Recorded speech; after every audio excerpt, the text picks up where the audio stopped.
Hi, English learners, and welcome back to Daily English Buddy.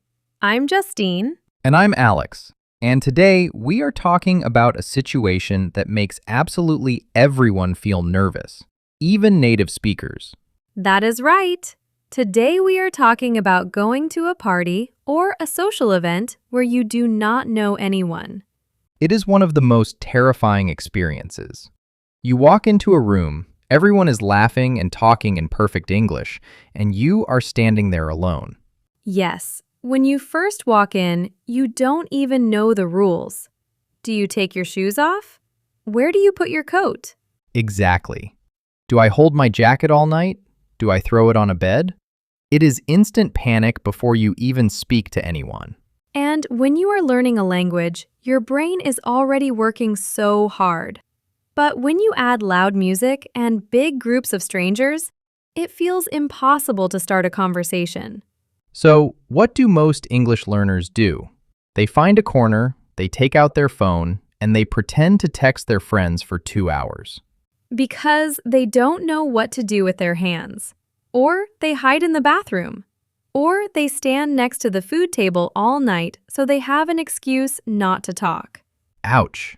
Justine, that hit a little bit too close to home. You just described my exact strategy for the first year I lived in the UK. Oh, I know I did. Listeners, today Alex is going to share his tragic story of social anxiety. And then we will teach you exactly how to survive an English party. And before we start the lesson, please remember to grab today's free PDF study guide.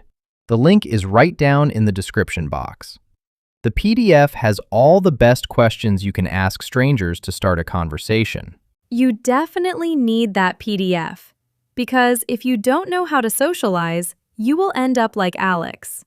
Alex, please tell us about the worst party of your life. Well, it was a few years ago. My British coworker Mark invited me to a house party. He said, "Alex, come over on Saturday. It will be a great chance for you to meet people." That sounds like a very nice invitation. Mark was trying to help you. Yes. So I dressed nicely and I arrived at Mark's house at 8 o'clock. But when I walked in, there were 50 people there. The music was loud. And Mark immediately said, "Hey Alex, make yourself at home. I have to go fix the music." Oh no, the host abandoned you. That is the worst feeling in the world. He completely disappeared into the crowd. I was left standing in the hallway completely alone. I didn't know a single person. My heart was beating so fast. So, what did you do? Did you walk up to a group and say hello? Absolutely not. I was terrified I would make a grammar mistake. I needed to look busy. I needed an excuse for standing alone. So I looked around and I saw my savior, the buffet table. The food table. The absolute safest place at any party. Yes. I walked over to the table and I stood there. And to look like I belonged there, I started eating tiny sausage rolls. I ate one. Then 2 minutes later, I ate another one. Okay, eating a snack is a good way to kill some time. Justine, Mark never came back to rescue me. I stood by that food table for 2.5 hours. I ate 42 tiny sausage rolls. 42? Alex, you must have felt so sick. I couldn't stop. If I stopped chewing, someone might look at me and realize I was a total loser with no friends. Eating the sausages was my full-time job at that party. You were the guardian of the sausages. Did anyone try to talk to you? Yes. Eventually, a very nice woman came to the table. She smiled at me and said, "Hi, I'm Sarah. How do you know Mark?" Oh, perfect. That is a classic party question. What did you say? I panicked. I had a mouthful of sausage. I just pointed at the food, gave her a thumbs up, and said, "Good meat." Then I walked backward into the kitchen and left the house through the back door. Good meat? You said good meat to a stranger and then ran away into the night? I didn't know what else to do. I walked all the way home. It was a complete social disaster. Oh, Alex, That is so funny, but so tragic. I was the saddest person in that kitchen. In English, we actually have a specific vocabulary word for what you were doing. You were being a wallflower. A wallflower? Like a flower growing on a wall? Exactly. A wallflower is a shy person who stands against the wall at a party and just watches. They do not join the fun. I was definitely a sausage-eating wallflower. The opposite is a social butterfly, someone who flies from person to person, talking to absolutely everyone. I want our listeners to be social butterflies. So let's switch to teacher mode. Let's teach them how to survive. Absolutely. First, if you are too scared to walk up to someone, how do you make them walk up to you? You have to look approachable. Approachable means you look friendly, open, and safe to talk to. That means body language. Do not cross your arms over your chest. It makes you look angry. And do not stare at your phone. Hold a drink in your hand so you have something to do. Stand near the center of the room and smile. If you smile and make eye contact, someone will eventually come say hello to you. Now, what if you are brave? Let's learn the most important verb for a party. To mingle. M-I-N-G-L-E. To mingle means to walk around a room and talk to different people for a few minutes each. You do not talk to just one person all night. You mingle. When the host says, make yourself at home and mingle, they are telling you to go be social. Okay, but how do you start? How do you walk up to a group of strangers? You have to do something called breaking the ice. Ice is cold and hard. Strangers are cold and hard. When you break the ice, you make the situation warm and friendly. The easiest way to break the ice is to introduce yourself. You walk up to someone and you say, "Hi, I don't think we've met. I'm Justine." I don't think we've met is the perfect phrase. It is polite, it is natural, and it forces them to introduce themselves to you. Or if you want to join people sitting on a sofa, you can ask, "Do you mind if I join you?" Once you introduce yourself, you must ask the golden party question. You ask, so, how do you know Mark? Or how do you know the host? This is the best question in the world because every single person at the party has an answer. They can talk about themselves easily. But what if it is a networking event and there is no specific host? What do you ask then? A great alternative is, "What brings you here tonight?" It is very polite and open. Or you can ask, are you from around here? People love talking about their hometown. If they say no, you just ask, "Oh, how long have you lived in the city?" It is the perfect path to small talk. But here is a huge secret for English learners.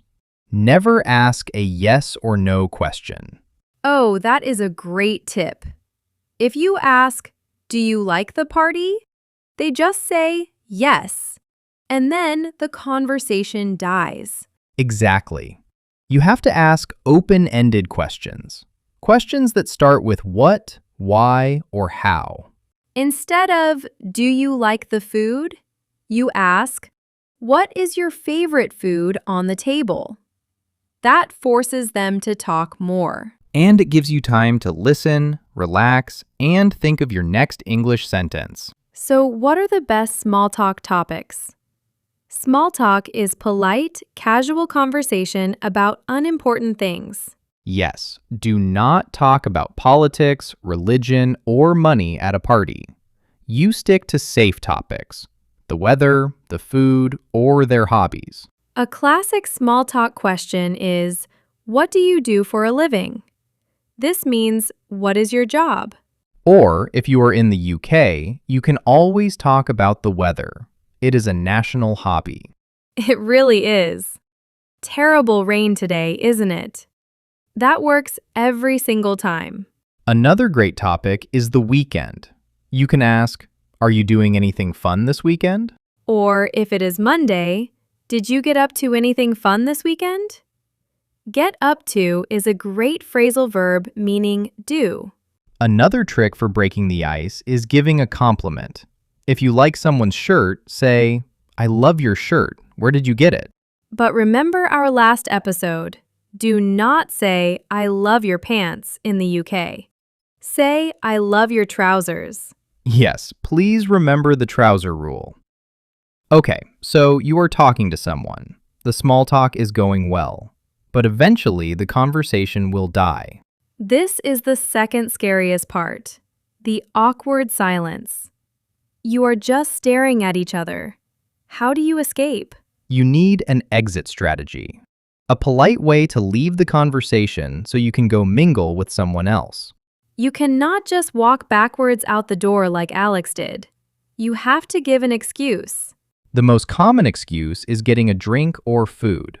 You say, it was so lovely talking to you, but I am going to go grab a drink. Or, I think I am going to go check out the food table.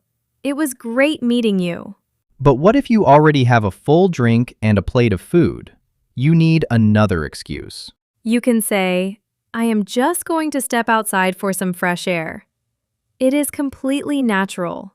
Or the ultimate escape plan. If you'll excuse me, I need to find the restroom. No one will stop you from going to the bathroom. What if you are trapped with someone who talks too much? You can say, oh, I just saw my friend arrive. I need to go say hi. Or you can use a classic sign-off. I'm going to go say hi to Mark, but I'll catch up with you later. Catch up with you later is a fantastic phrase. It means, I will talk to you again later, but it is just a polite lie. These phrases are so powerful. You know what we need to do, Justine? We need a mini role play. Oh, I am ready. How are we doing this? You are standing alone at a party. I am going to walk up, break the ice, make some small talk, and then use a polite exit strategy. Watch and learn, listeners. Okay, I am a lonely wallflower. Come socialize with me. Hi there. I don't think we've met. I'm Alex. Oh, hi. I'm Justine. Nice to meet you. Nice to meet you too, Justine. So, what brings you here tonight? Are you a friend of Mark's? Yes, Mark and I work together at the design agency. What about you? We actually play on the same football team. The food here is great, isn't it? Have you tried the sausage rolls? Yes, they are delicious. I already ate 3. Well, it was really lovely meeting you, Justine, but I am going to go grab a drink from the kitchen. I'll catch up with you later. Sounds good. Enjoy the party. And scene. That was absolute perfection. It was short, it was friendly, and you successfully escaped. Thank you. See? No running away, no weird comments about meat. Just smooth English socializing. You have mastered the party. And now it is time for the Buddy Rapid Fire Quiz. Listeners, play along with us and test your new social vocabulary. I am ready. Give me the questions, Justine. Question 1. What do you call a shy person who stands alone by the wall and does not socialize? That person is a wallflower. Correct. Question 2. What is the idiom we use when you say something to make a cold, awkward situation feel warm and friendly? That is called breaking the ice. Spot on. Question 3. Instead of asking yes or no questions, what type of questions should you ask to keep people talking? You should ask open-ended questions, starting with what, why, or how. Excellent. Final question. If you already have food and a drink, what is another polite excuse to leave a conversation? You say, I am going to step outside for some fresh air. You aced it! A perfect score! You have successfully passed your daily English buddy party test. Thank goodness. And if our listeners want to feel confident walking into a room full of native speakers, do not forget to download the free PDF study guide for this episode. Yes, please grab the PDF. The link is right there in the description box below the video. It has all the icebreakers, the open-ended questions, and the exit strategies written out for you. And before you go today, head down to the comment section and answer our question of the day. What is your secret strategy when you are at a party and you don't know anyone? Do you hide in the bathroom? Do you talk to the host's cat? Let us know your survival tricks in the comments. Remember to subscribe to the channel for daily English lessons, guys. Thank you so much for joining us on Daily English Buddy. Get out there, break the ice, and we will see you next time. Bye, everyone. Happy mingling.